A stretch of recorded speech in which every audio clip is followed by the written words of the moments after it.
ایک ایسا نبی جسے ہزاروں شیروں کے سامنے پھینک دیا گیا۔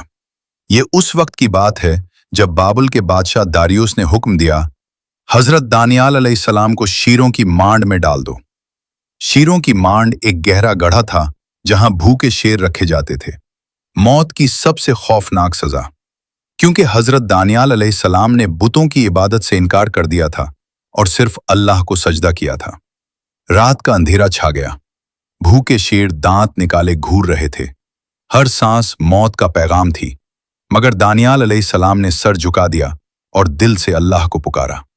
اللہ نے اپنے فرشتے بھیجے اور شیروں کے منہ بند کر دیے۔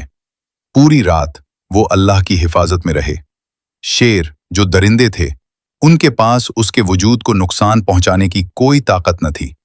صبح ہوئی، بادشاہ نے لڑزتی ہوئی آواز میں پوچھا، اے دانیال، کیا تیرے خدا نے تجھے بچا لیا یا نہیں؟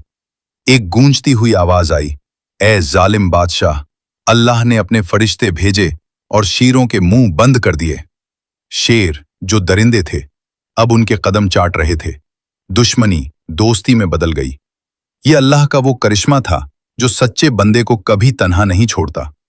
بادشاہ کی آنکھیں کھل گئیں، وہ جان گیا کہ دانیال کا خدا ہی سچا خدا ہے۔ پہلا سبق، جب دنیا تمہیں شیروں میں پھینکے، اللہ فرشتے بھیجتا ہے۔ دوسرا سبق، سچا ایمان کبھی اکیلا نہیں ہوتا۔ اللہ ہمیں بھی ایسا یقین عطا فرمائے کہ جب اندھیرا ہو ہم صرف اسی کو پکاریں۔ آمین۔ چینل سبسکرائب کریں اور اگلی اسلامی کہانی کا انتظار کریں۔